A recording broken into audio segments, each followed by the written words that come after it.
నమస్కారం Vishwas TV news కి స్వాగతం. హెడ్లైన్స్ చూద్దాం. ఏపీ అసెంబ్లీ సమావేశాలు ప్రారంభం. ప్రసంగిస్తున్న గవర్నర్. మంచు దుప్పటంటే ఇదేనేమో, గుల్మార్గ్ మొత్తం మంచుమయం. డ్రోన్ వీడియో ఇదిగో. క్యాన్సర్ను జయించడంలో పురోగతి. టీకాను అభివృద్ధి చేసిన బ్రిటన్ శాస్త్రవేత్తలు. గ్రామీ 2024 మ్యూజిక్ అవార్డులో మెరిసిన భారత్. ఏపీ అసెంబ్లీ సమావేశాలు ప్రారంభమయ్యాయి. సమావేశాలకు వచ్చిన గవర్నర్ అబ్దుల్ నజీర్ కు ముఖ్యమంత్రి జగన్ స్వాగతం పలికారు. ప్రస్తుతం ఉభయ సభలను ఉద్దేశించి గవర్నర్ ప్రసంగిస్తున్నారు. గవర్నర్ ప్రసంగం తర్వాత బీఎస్సీ సమావేశం జరగనుంది. ఈ నెల 7న ఓట్ ఆన్ అకౌంట్ బడ్జెట్ ను ఆర్థిక మంత్రి బుగ్గన రాజేంద్రనాథ్ రెడ్డి ప్రవేశపెట్టనున్నారు. ఈ ఆర్థిక సంవత్సరం తొలి త్రైమాసికం ఏప్రిల్ నుంచి జూన్ వరకు ఈ బడ్జెట్ కు అసెంబ్లీ ఆమోదం పొందనుంది. దేశంలో ప్రముఖ పర్యాటక కేంద్రం కశ్మీర్లో కనిష్ట ఉష్ణోగ్రతలు నమోదవుతున్నాయి. హిమపాతంతో గుల్మార్గును మంచు తుప్పటి కప్పేసింది. గడిచిన 72 గంటలుగా ఇక్కడ ఉష్ణోగ్రతలు మైనస్లోనే రికార్డవుతున్నాయి. అడుగుల కొద్దీ పేరుకుపోయిన మంచుతో గుల్మార్గ్ అంటార్కిటికాను తలపించేలా మారింది. వింటర్లో స్కీయింగ్ కు గుల్మార్గ్ పేరుంది. ప్రపంచం నలుమూల నుంచి పర్యాటకులు ఈ సీజన్లో గుల్మార్గ్ చేరుకుంటారు. 3 రోజులుగా మంచు కురుస్తూనే ఉండడంతో టూరిస్టులు ఎంజాయ్ చేస్తున్నారు. డ్రోన్ కెమెరాతో ఓ టూరిస్ట్ రికార్డ్ చేసిన వీడియో ప్రస్తుతం సోషల్ మీడియాలో వైరల్గా మారింది. ఇటీవలి కాలంలో క్యాన్సర్ మరణాలు ఎక్కువయ్యాయి. గతంలో ఎన్నడూ లేనంతగా మరణాలు సంభవిస్తున్నాయి. 2050 నాటికి ప్రపంచవ్యాప్తంగా క్యాన్సర్ కేసులు 77% చేరుకుంటాయని, ఏటా 3.5 కోట్ల మంది దాని బారిన పడతారని ఇటీవల ప్రపంచ ఆరోగ్య సంస్థ హెచ్చరికలు జారీ చేసింది. సరిగ్గా ఇలాంటి ఆందోళన మధ్య బ్రిటన్ శాస్త్రవేత్తలు గుండెల నిండా ఊపిరి పీల్చుకుని వార్త ఒకటి చెప్పారు. క్యాన్సర్ అరికట్టే వ్యాక్సిన్ అభివృద్ధి చేసినట్లు తెలిపారు. ప్రపంచ ప్రఖ్యాత గ్రామీ 2024 మ్యూజిక్ అవార్డ్స్లో భారత్ మరోసారి మెరిసింది. భారతీయ సంగీత దిగ్గజాలు జాకిర్ హుస్సేన్, శంకర్ మహాదేవన్ల ఫ్యూజన్ బ్యాండ్ శక్తికి best global music album award దక్కింది. గ్రామీ అవార్డును అందుకునేందుకు శంకర్ మహాదేవన్, జాకిర్ హుస్సేన్ బృందం సభ్యులు లాస్ ఏంజల్స్లో జరిగిన కార్యక్రమానికి హాజరయ్యారు. అవార్డు గెలుచుకున్న సందర్భంగా బృంద సభ్యులు భారత్కు కృతజ్ఞతలు తెలిపారు. ఈ మేరకు వారు విడుదల చేసిన వీడియో సోషల్ మీడియాలో వైరల్గా మారింది. అవార్డు గెలుచుకున్న బృందంపై సర్వత్రా ప్రశంసల జల్లు కురుస్తోంది. రాష్ట్రంలో టీడీఆర్ బాండ్లలో 500 కోట్ల అవినీతి జరిగిందని, రాష్ట్రంలో పెద్ద స్కామ్ కాకినాడలో చోటు చేసుకుందని, దీనిపై పూర్తి విచారణ చేపట్టాలని బీజేపీ పార్టీ జిల్లా అధ్యక్షుడు చిలుకూరి రామ్కుమార్, కాకినాడ నియోజకవర్గం ఇన్ఛార్జ్ గట్టి సత్యనారాయణ, దువ్వూరు సుబ్రహ్మణ్యం, మాలకొండయ్య తెలిపారు.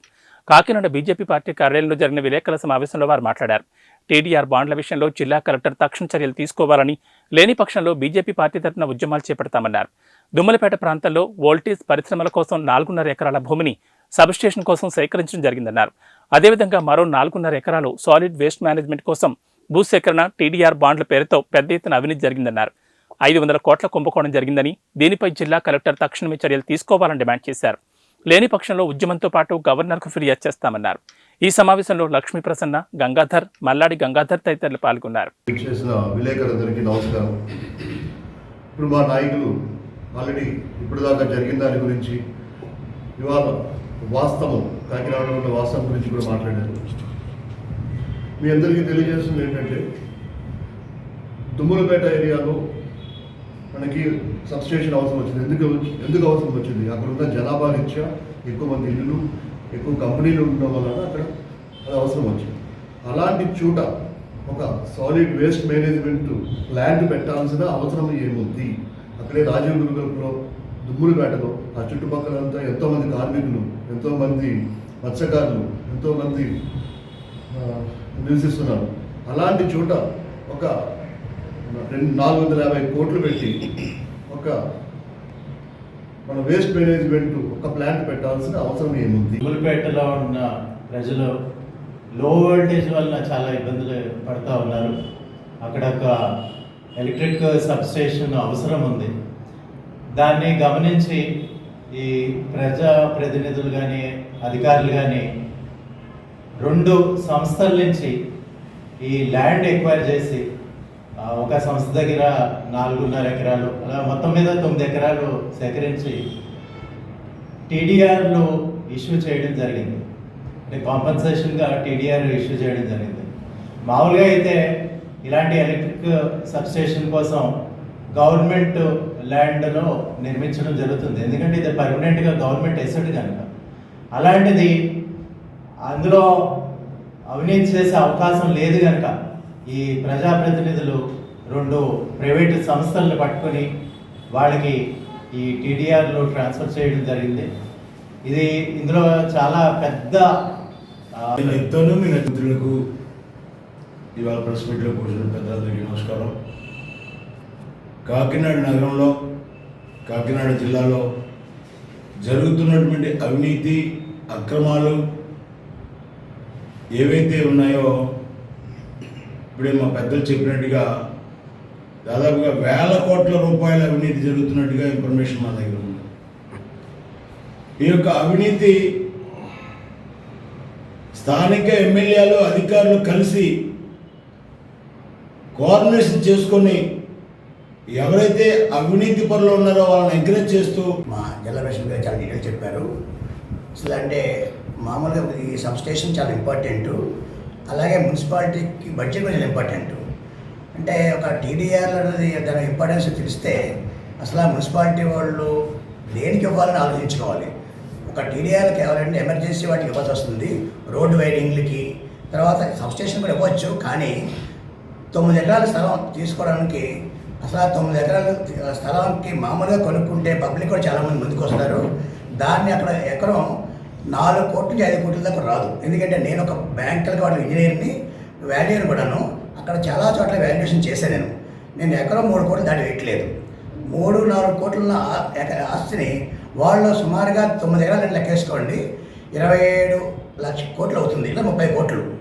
దానికి ఎలా వేసినా కూడా కనీసం 1,00,000 మామూలుగా 4 రెట్లు ఇచ్చినా కూడా టీడీఆర్ ఇస్తుంటే 140 కోట్లు అవుతుంది. దాన్ని సుమారు 497 కోట్లు ఇచ్చారు. రానున్న 2024-25 ఆర్థిక సంవత్సరానికి సంబంధించి 62 లక్షల మిగులుతో జిల్లా పరిషత్ బడ్జెట్ను ఏకగ్రీవంగా ఆమోదించారు. జిల్లా పరిషత్ చైర్మన్ విపర్తి వేణుగోపాలరావు అధ్యక్షతన బడ్జెట్ మీటింగ్ నిర్వహించారు. జిల్లా పరిషత్ సీఈఓ శ్రీరామ్ చంద్రమూర్తి సభ్యులకు బడ్జెట్ చదివి వినిపించారు. 2024-25 ఆర్థిక సంవత్సరానికి సంబంధించి రాబడి పద్దుల్లో 886.94 కోట్లు, అంచనా వ్యయ పద్దుల్లో 886.32 కోట్లు ఖర్చవుతుందని అంచనా వేశారు. మిగులు పద్దులో 62 లక్షలతో జడ్పీ బడ్జెట్ ఆమోదం తెలిపారు.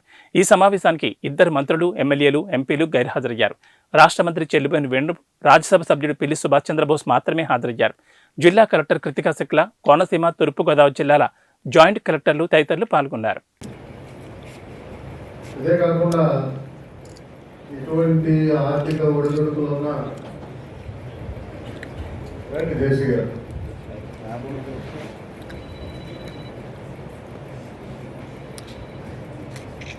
కొంత వ్యయ ప్రసారాలకి మనం ఈ 10th క్లాస్ విద్యార్థులకి స్టడీ మెటీరియల్ కూడా సప్లై చేయడం జరిగింది. దానికి కూడా కొంత ఏం మనం ఈ బడ్జెట్లో మీట్ అవ్వడం జరిగింది.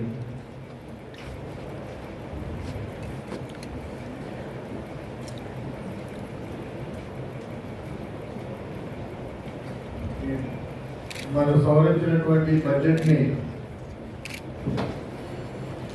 గౌరవ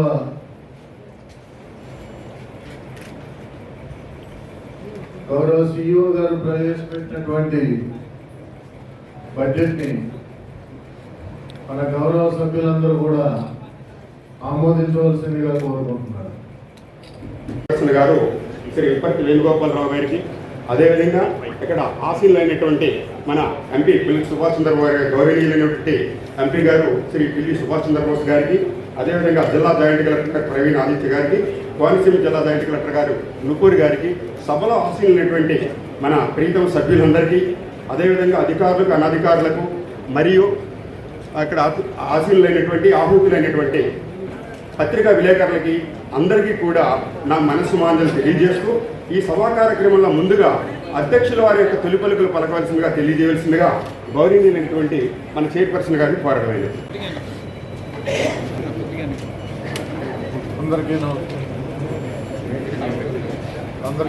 అందరికీ నమస్కారం. గౌరవ రాజ్యసభ సభ్యులు శ్రీ పిల్లి సుభాష్ చంద్రబోస్ గారికి, అలాగే జిల్లా జాయింట్ కలెక్టర్స్కి,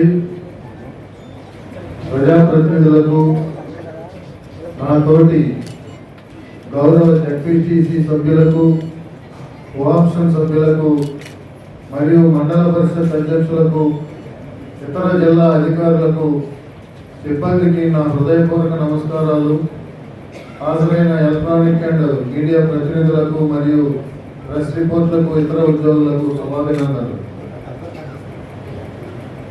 మన ప్రీతమ నేత గౌరవ రాష్ట్ర ముఖ్యమంత్రి వర్యులు శ్రీ వైఎస్ జగన్మోహన్ రెడ్డి గారికి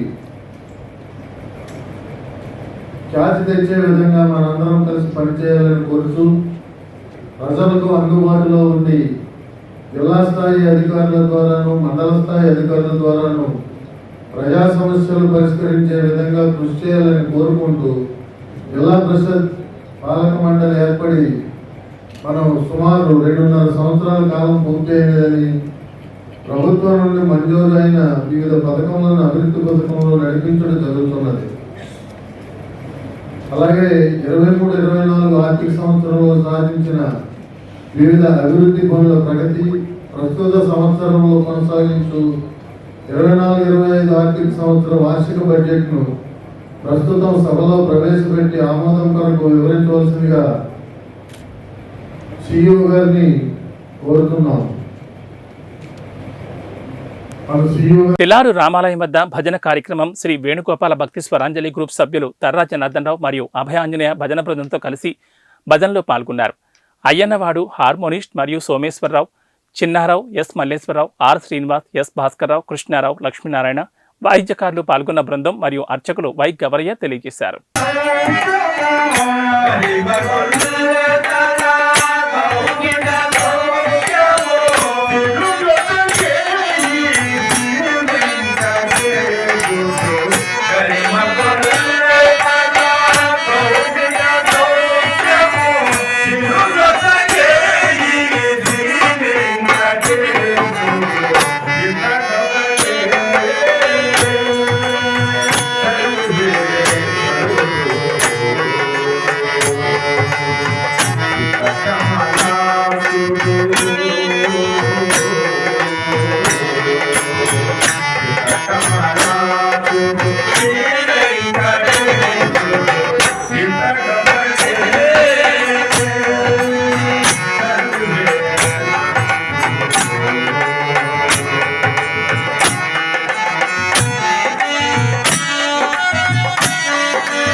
రాష్ట్ర టీడీపీ అధ్యక్షుడు కింజర అచ్చెన్నాయుడుపై ధ్వజమెత్తారు నందిగామ ఎంపీపీ నడుపూరి శ్రీరామ్మూర్తి.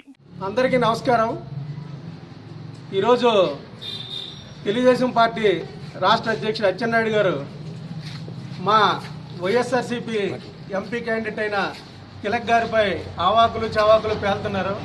ఆయన ఇతన్ని తిలక్ గారిని విమర్శించే ముందు అతని స్థాయి ఏంటో, అతని ఏ స్థాయి నుంచి ఇప్పుడు పార్టీ అధ్యక్షుడి వరకు వచ్చాడో ఒకసారి ఆత్మపరిచయం చేసుకోవాల్సిందిగా కోరుతున్నాం. ఎందుకంటే ఆయనే స్వయాన నాకు ఇంగ్లీష్ రాదు, హిందీ రాదు అని చెప్పి పబ్లిక్గా చెప్పిన అతను రాష్ట్ర పార్టీ తెలుగుదేశం పార్టీ రాష్ట్ర అధ్యక్షుడిగా ఉండడానికి అతనికి ఎటువంటి అర్హత లేదు. ఎందుకంటే ఇంగ్లీష్ హిందీ రాని వ్యక్తి రాష్ట్ర పార్టీ అధ్యక్షుడిగా ఉన్నాడు. గతంలో మంత్రిగా ఎలా పదవిని అనుభవించాడో కూడా ప్రజలకి చెప్పవలసిందిగా మేము డిమాండ్ చేస్తాను. ఎందుకంటే రాష్ట్ర పార్టీ అధ్యక్షుడిగా ఉంటూ అలాగే అంతకుముందు రాష్ట్ర మంత్రిగా చేసి ఈ రాష్ట్ర అభివృద్ధికి ఇంగ్లీష్ హిందీ తెలియని కనీస పరిజ్ఞానం లేని అచ్చెన్నాయుడు ఎలా జీవోలను పాస్ చేసి ప్రజలకి పథకాలు ఎలా అందజేశాడు అనేది ప్రజలందరికీ అర్థమవుతుంది. ఇతని ఆధ్వర్యంలోనే ఈఎస్ఐ స్కాములు ఇలాంటి పెద్ద పెద్ద స్కాములన్నీ ఆయన చేశాడు. ఎందుకంటే ఆయన కనీస పరిజ్ఞానం లేకపోవడం వల్ల అతను చేసిన పని కూడా అతనికి అతని పదవికి కూడా న్యాయం చేయలేదు. ప్రజలకు నెత్తిన అవినీతికి పాల్పడి ప్రజల నెత్తిన భారాన్ని మోపాడు. అలాంటి వ్యక్తి ఈరోజు ఈ కనీస పరిజ్ఞానం లేని ఇంగ్లీష్ హిందీ రాదు నాకు ఎక్కడ పార్లమెంట్ దగ్గర కూర్చోబెడితే గోడలు చూస్తానని చెప్పి అతనే స్వచ్ఛందంగా ఒప్పుకున్నాడు. అలాంటి వ్యక్తి ఈరోజు పార్టీ అధ్యక్షునిగా ఎలా పనిచేస్తాడో ఆ పార్టీ అధ్యక్షుడు చంద్రబాబు నాయుడే అతని వ్యక్తిత్వాన్ని గుర్తించాల్సిందిగా మేము కోరుతున్నాం. శ్రీ గౌరీ శంకర వీరభద్రస్వామి వారి ఆలయం గత 60 సంవత్సరాల నుంచి కార్తీక మాసంలో 4 రోజుల పాటుగా శ్రీ గౌరీ శంకర్లను ఆలయంలో నిలిపి భక్తి శ్రద్ధలతో పూజా కార్యక్రమాలు, కుంకుమ పూజ కార్యక్రమం చేసి అమ్మవారిని నిమజ్జనం చేస్తారు. ఈ కార్యక్రమాన్ని పురస్కరించుకుని ఈ రోజు అమ్మవారి ఆలయంలో సుమారుగా 2000 మందికి అన్న సమారాధన చేశారు. ఇందులో దేవాంగ సంఘం president Jana Gowri Shankar, Tuni Devanga education trust chairman Donthamsetti Nandi Mallikarjunarao, doctor Boodida Veerabhadrarao, గోరు సాయి చంద్రశేఖర్, బూడిది కృష్ణ, జట్ల భవానీ శంకర్, మదన వీరచంద్రరావు, మలిపెద్ది రామలింగ, తూతికి నాగేశ్వరరావు, కుందన్ సత్యనారాయణ, దేవాంగ సంఘం కమిటీ సభ్యులు, మహిళా కమిటీ సభ్యులు పాల్గొన్నారు.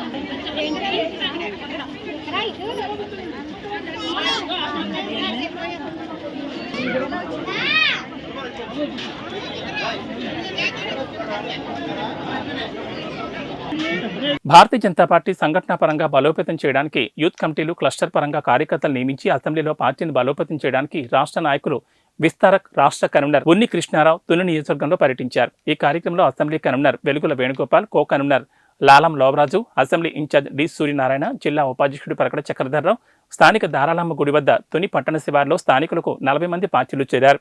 పార్టీ అధ్యక్షులు పడాల విశ్వనాథం ఆధ్వర్యంలో తునిలో ముఖ్య నాయకులు పార్టీ కేంద్ర ప్రభుత్వం పథకాలను ప్రజలకు వివరించారు. పార్టీలో చేరిన వారు Kollabathula Praveen Kumar, D Surya, state vice president Achanta Srikanth, Polisetti Madhu ఉన్నారు.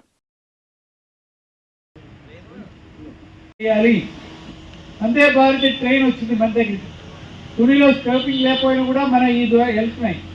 130 km మళ్ళీ పక్కనే ఇదివరకు మోడీ గారు వచ్చినప్పుడు 89 ఎయిర్పోర్ట్ ఉండే, ఈరోజు అది 280 ఎయిర్పోర్ట్కి ప్లానింగ్ చేస్తున్నారు. మెడికల్ కాలేజెస్ మనకి మన జిల్లాలో కాకినాడలో మాత్రం ఉంటే ఇప్పుడు కాకినాడ కాదు, రాజమండ్రి, అమలాపురం కూడా ప్లాన్ చేశారు. ఒక్కొక్క మెడికల్ కాలేజీకి 300 crores ఇచ్చారు కేంద్ర గవర్నమెంట్. అలాగే మన హైవేలో హైవే డెవలప్మెంట్కి యూపీ తర్వాత ఎక్కువ రోడ్డు డెవలప్మెంట్కి 120 crores వరకు మనం స్పెండ్ చేసాం ఆంధ్రప్రదేశ్ మొత్తం మీద నేషనల్ హైవే ప్రాజెక్ట్. సో ఆ విధంగా చూసుకున్నట్టయితే భారతదేశంలో ఎక్కువ డెవలప్మెంట్ జరిగిన కేంద్ర ఫండ్ తోటి డెవలప్మెంట్ జరిగిన ఒక స్టేట్ ఏదైనా ఉంటే చెప్పడానికి అది ఆంధ్రప్రదేశ్. కానీ దురదృష్టం ఏంటంటే వేరే పేరు మీదే వేరే జగనన్న భీమని రకరకాల పేరు స్టిక్కర్, ఇదివరకు స్టిక్కర్ మార్చేవడం, ఇప్పటి వరకు పేర్లు మార్చేది.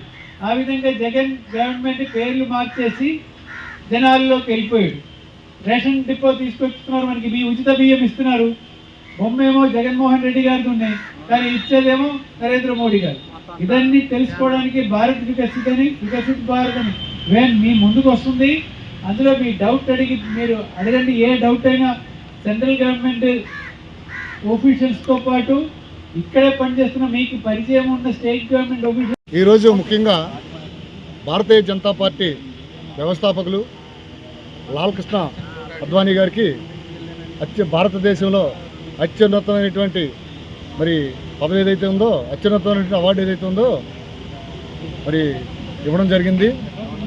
దీంట్లో ముఖ్యంగా ఎందుకంటే ఇతను భారతీయ జనతా పార్టీ కాదు, అంతకుముందు జనసంఘ్ కాదు, వీటిలన్నింటిలోని పని చేసుకొని వచ్చి అతను రాజకీయ జీవితం 78 సంవత్సరాల రాజకీయ జీవితంలో మరి ఈ పురస్కారం ఇవ్వడం అనేది జరిగింది. దీనికి గాను ఆయనకి భారతీయ జనతా పార్టీకి ధన్యవాదాలు తెలియజేస్తూ మరి అద్వానీ గారికి మేమందరం కూడా శుభాకాంక్షలు తెలియజేస్తూ ఉన్నాం.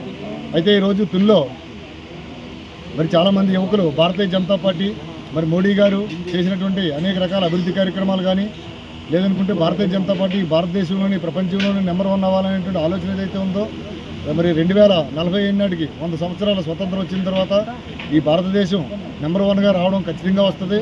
దానికోసం ఏదైతే భారతీయ జనతా పార్టీ మరి మోడీ గారి నాయకత్వంలో జరుగుతూ ఉన్నదో ఆ అభివృద్ధిని చూసి మరి ఇవాళ యువత చాలామంది భారతీయ జనతా పార్టీలో జాయిన్ అవ్వడం జరిగింది. ఇంకా చాలామంది జాయిన్ అయ్యేటువంటి పరిస్థితులు ఉన్నాయి. కాకపోతే ఇక్కడ ఉన్నటువంటి స్థానికంగా ఉన్నటువంటి మరి వాళ్ళకు ఉన్నటువంటి ఇబ్బందుల్లో కొంతమంది రాలేకపోవచ్చు, కొంతమంది యువకులు బయటకు వస్తున్నారు. ఏదేం జరిగినా 2024 నాటికి భారతీయ జనతా పార్టీ ఆంధ్రప్రదేశ్లో ఖచ్చితంగా గెలుస్తుందని చెప్పి మేమందరం అనుకుంటా ఉన్నాం. ఎందుకంటే ఇప్పుడు ఇంతకుముందు ఏవైతే ఉన్నాయో పార్టీలు, ఈ పార్టీలను ఇంతకుముందు అందరూ చూసేశారు. కాబట్టి కొత్తగా ఇప్పుడు అభివృద్ధి అనేది ఏంటనేది భారతీయ జనతా పార్టీ వల్ల జరుగుతుంది. ఆ భారతీయ జనతా పార్టీ ముందు 9 సంవత్సరాల్లోనే అంత ముందున్న ప్రభుత్వం కానీ ఇప్పుడు ఉన్నటువంటి ప్రభుత్వం కానీ సెంట్రల్ గవర్నమెంట్ మోడీ గారి దగ్గర నుంచి సెంట్రల్ గవర్నమెంట్ ఇచ్చిన డబ్బులతోనే మేమిచ్చామని చెప్పి స్టిక్కర్లు వేసి అంటించుకునేటువంటి పరిస్థితి ఉన్న విషయం ప్రజలందరికీ అర్థమైపోయింది. కాబట్టి 2024 నాటికి మరి ఆంధ్రప్రదేశ్లో మరి భారతీయ జనతా పార్టీ ఖచ్చితంగా మరి ప్రభుత్వాన్ని ఏర్పాటు చేసి మరి డబుల్ ఇంజిన్ ఏదైతే అక్కడ సెంట్రల్లో కానీ ఇక్కడ స్టేట్లో కానీ మరి భారతీయ జనతా పార్టీ ఉంటే ఇంకా మన స్టేట్ అభివృద్ధి చెందేటువంటి అవకాశం ఉంది. కాబట్టి మరి ప్రజలందరూ కూడా మరి భారతీయ జనతా పార్టీ రావాలని కోరుకుంటున్నారు. భారత్ మాతకి జై. దగ్గ వ్యక్తుల్లో మన మోడీజీ గారు భారతదేశాన్ని ప్రపంచ స్థాయిలో ఒక గురుస్థానంలోకి తీసుకొచ్చారంటే మోడీ గారు చేసిన 5 సంవత్సరాల కృషి, గతంలో గుజరాత్లో చేసిన కృషి, అలాగే ఆయన ఇచ్చిన వివిధ పథకాల ద్వారా లబ్ధి చెందిన వాళ్ళందరి కృషి కూడా మన బీజేపీని జాతీయ స్థాయిలో కూడా నిలబడుతుంది. ఎందుకంటే చాలా రాష్ట్రాల్లో ఎన్నికల్లో బీజేపీ ఓడిపోతుందని తప్పుడు ప్రచారం చేసిన అన్నా కూడా చాలా రాష్ట్రాల్లో బీజేపీ గెలుచుకుంటూ వచ్చిందంటే కారణం మోడీ గారు చేసిన పథకాలు, మోడీ గారు చేసిన వివిధ దేశాల పర్యటన వల్ల వాళ్ళతో ఉన్న మిత్రత్వం ద్వారా మనకి వచ్చే ఫలితాలు కూడా. కావాలంటే చూడండి, రష్యా కానీ ఉక్రెయిన్ కానీ యుద్ధంలో మన ఇండియన్ వాళ్ళు ఉక్రెయిన్లో ఉండిపోతే అక్కడ మోడీ గారు ఒక ఫోన్ చేస్తే వాళ్ళు యుద్ధాన్ని ఆపి మన దేశ ప్రజల్ని మన దేశ విద్యార్థులు కూడా బయటకు వచ్చేంత వరకు కూడా వాళ్ళు యుద్ధాన్ని ఆప్ చేశారంటే మోడీ గారు ఎంత గొప్పతనో మీరు కూడా ఆలోచించండి. అలాగే మన రాష్ట్రంలో వచ్చే ప్రతి పథకం కూడా కేంద్రం నుంచి వచ్చే పథకాన్ని గత ప్రభుత్వం స్టిక్కర్లు మారిస్తే ఇప్పుడు ప్రజెంట్ ఉన్న ప్రభుత్వం వాళ్ళ పేర్లు పెట్టుకుని అయినా కూడా బీజేపీ వాళ్ళు ఏమో ఇదేవలేదు. ఆ పేరు పడాలనుకున్న తునిపట్నం. ఈరోజు వికసిత్ భారతదేశం గర్వించదగ్గ కార్యక్రమం ఇది. మన ప్రధాని మోడీ గారితో ఈ కార్యక్రమం చేపట్టడం జరిగింది. అలాగే ఈరోజు 500 సంవత్సరాలు చాలా నెరవేరింది అంటే మన మోడీ గారే దానికి కారణం. ఈరోజు శక్తి కేంద్ర మీటింగ్లు జరగడం జరిగింది. ఆ మీటింగ్లో భాగంగా తుని పట్టణ నివాసస్తులు తుని పట్టణంలో వచ్చే 40 మందిని జాయినింగ్ ఇవ్వడం కూడా జరిగింది బీజేపీకి. అలాగే బీజేపీని రేపు 2024లో ఎవరికైనా సరే బీజేపీ అభ్యర్థిగా గుర్తించితే ఆ అభ్యర్థిని గుర్తించి వారిని బీజేపీ తరఫున గెలిపించాలని కోరుతున్నాను.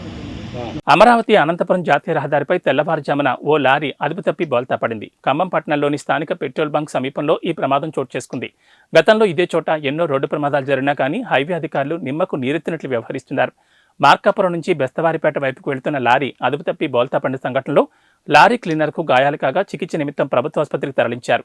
కేసు నమోదు చేసుకున్న పోలీసులు దర్యాప్తు చేస్తున్నారు.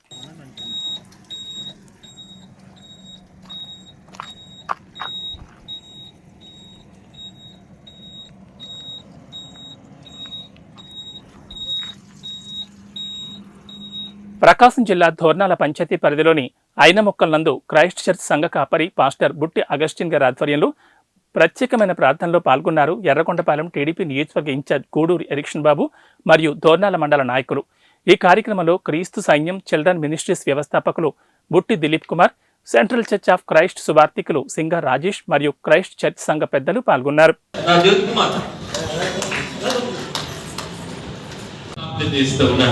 నేను ప్రభు మేము పార్టీకి సంబంధించిన వారికి కాదు కానీ అయ్యా మీ శరణు కోరి వచ్చిన వారిని ప్రభు దీవించునికే మేము ప్రభు ఇష్టపడుతూ ఉన్నాం.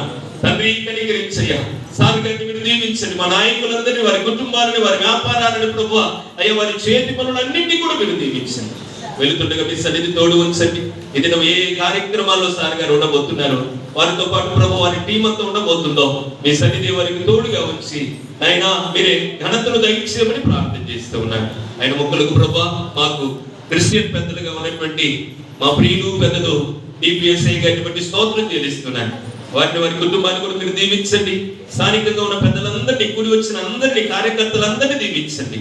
సంఘముగా వీరందరికీ కూడా శుభమని పలుకుతుండగా ఆశీర్వదించి గొప్ప చేసి గొప్ప సంతోషం నుంచి మీరే మహిమ పొందమని స్తుతులు, మహిమ, ఘనత, ప్రభావములు మీకు మాత్రం ఆరోపిస్తూ యేసయ్య నామమున ప్రార్థించి వేడుతున్నాను తండ్రి. తండ్రి, కుమార, పరిశుద్ధాత్మ త్రియేక దేవుని ప్రేమ, కృప, సమాధానం కూడి వచ్చిన మనందరికీ మరి విశేషంగా ఈ దినం చక్కని మాటలతోటి సంఘాన్ని బలపరిచి నాయకత్వాన్ని ప్రభు దైవలన కోరుకుంటున్నటువంటి ఎరిక్సన్ బాబు సార్ గారికి, వారి ప్రయత్నములన్నిటికీ, వారి కుటుంబానికి, తెలుగుదేశం పార్టీ వ్యవస్థాపకులు, నాయకులు అందరికీ సదాకాలం దేవుని సన్నిధి తోడై ఉండునుగా. ఈ కార్యక్రమానికి ఆది అంతమైనటువంటి మన సహోదరులు, దైవ సేవకులు అగస్టిన్ పాస్టర్ గారు, అదేవిధంగా రాజేష్ గారు దేవుని యొక్క వర్తమానాన్ని సంఘానికి అందిస్తూ దేవుని సేవ నిరంతరం చేస్తున్న వీరిద్దరు కూడా మీ అందరి తరఫున కృతజ్ఞతలు తెలియజేస్తా ఉన్నాను. ముఖ్యంగా ఈ కార్యక్రమానికి నాతో పాటు దోర్నాల మండలంలో ఉన్నటువంటి తెలుగుదేశం పార్టీ ప్రముఖులందరూ కూడా, అదేవిధంగా ఈ గ్రామ పెద్దలు కోటిరెడ్డి చెన్నారెడ్డి అని వీళ్ళందరూ కూడా నాతో కలిసి రావడం, దేవుని ప్రణాళికలో ఈరోజు ఈ స్థలంలో నిలబడి మిమ్మల్ని అందరినీ కలుసుకునేటువంటి భాగ్యాన్ని, ఈ ఆరాధన కార్యక్రమంలో పాల్గొంటున్నటువంటి ఒక ఆశీర్వాదాన్ని ఇచ్చినందుకు దేవాది దేవుడైనటువంటి యేసుక్రీస్తు ప్రభువుల వారికి ఈ సంఘం తరఫున ధన్యవాదాలు తెలియజేస్తా ఉన్నాను. చాలా సంతోషం. మనమందరం కూడా దేవుని బిడ్డలు. ఇందాక నేను వచ్చి బయటకు వచ్చినప్పుడు పాస్టర్ గారు ఒక మాట చెప్తా ఉన్నారు. దేవుని బిడ్డల్ని వ్యవసాయదారుడిగా పోల్చడం జరిగింది. బైబిల్లో ఉంది, అది బైబిల్లో ఉన్నమాట. వ్యవసాయం చేసేటటువంటి ఒక రైతు ఆ వ్యవసాయం చేయాలంటే చాలా శ్రద్ధగా, ఆఖరి ఫలం ఇంటికి చేర్చుకునేంత వరకు ఏదైతే క్రమశిక్షణతో ప్రతిఫలం పొందాలని రైతు ఆలోచించి, కష్టపడి, ఆశించి, పెట్టుబడి పెట్టి ఇంటికి ధాన్యాన్ని తీసుకెళ్ళాలని చాలా కష్టం. ఈరోజు దేవుని బిడ్డలో మనం కూడా దేవుని పరిచర్యకు రావటం, ప్రార్థన చేసుకోవటం బైబిల్ చదవటం మాత్రమే కాదు. బైబిల్లో ఉండేటటువంటి ఖచ్చితంగా పాటిస్తే మాత్రం వ్యవసాయదారుడు ఇంటికి ఫలాలు ఎట్లా తీసుకెళ్తాడో మనమందరం కూడా దేనికి ప్రార్థన చేస్తూ ఉన్నాం? ఈ లోకంలో దేవుడు మనం సృష్టించాడు, ఇక్కడ దేవుని మనం నమ్ముకున్నాము. దైవ చిత్తానుసారం మన జీవితాల్లో దాన్ని పాటించి దేవుని యొక్క లోకానికి చేరుకోవాలనేదే అల్టిమేట్గా, ఆఖరిగా మనందరి యొక్క అది ఉద్దేశం.